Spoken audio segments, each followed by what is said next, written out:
salaatu gii lañuy tuddee salaatu tibbil qulub ñu koy askanale imaam Ahmad ad-Dardir rahimahullah.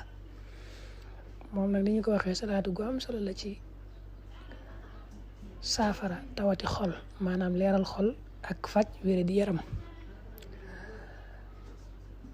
Ahmad ibnul Ma'mun al-Balghizi rahimahullah neewoon na sama sëriñ Ahmad ibnul Arabi moo ma joxoon ndigal ci salaatu gii ne ma dee ko jàng 315 ñetti téeméer ak fukk juróom ngir saafara tawati xol.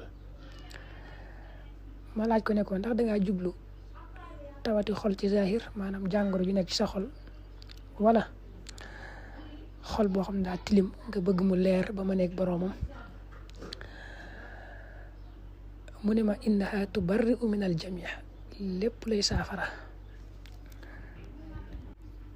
docteur Cheikh Wahba az-Zuhayli rahimahullah mas nañ koo laajit ne ko ndax julli ci yonent bi moom sallallahu alayhi wa sallam dana jeexital ci saafara ci faj dara. mu tontu ne Cheikh Hasim al-Khatib mas nañoo jàngal ne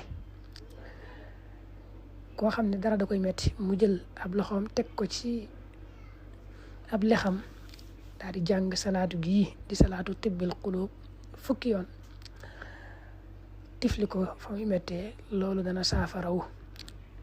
daan ne ko lu ma jarbu la, lu ma nattu la ba gis ko, ne ko fu ma toll dama koy def waaye duma aajowoo benn garab.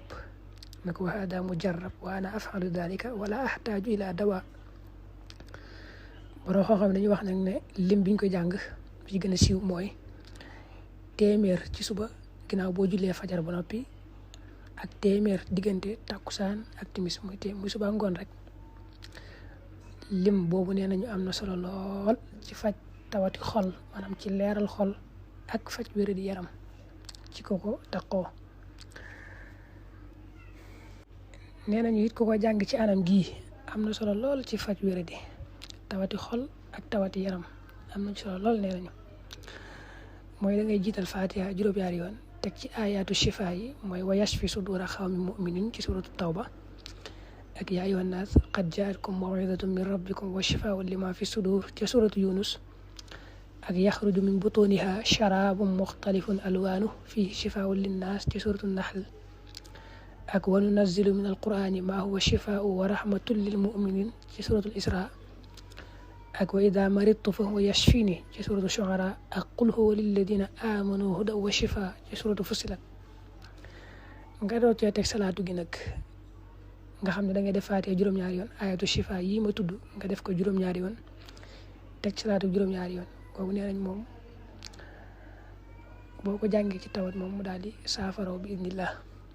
salaatu gi nag moo nekk nii: allahumma salli ala sayyidina muhammadin tibbil qulubi wa dawaiha wa aafiyatil abdaani wa shifaiha wa nuuril absaari wa diyaiha wa ruuxil arwaaxi wa sirri baqaiha wa ala alihi wa sahbihi fi kulli lamhatin wa nafasin adada ma wasi'ahu ilmullah.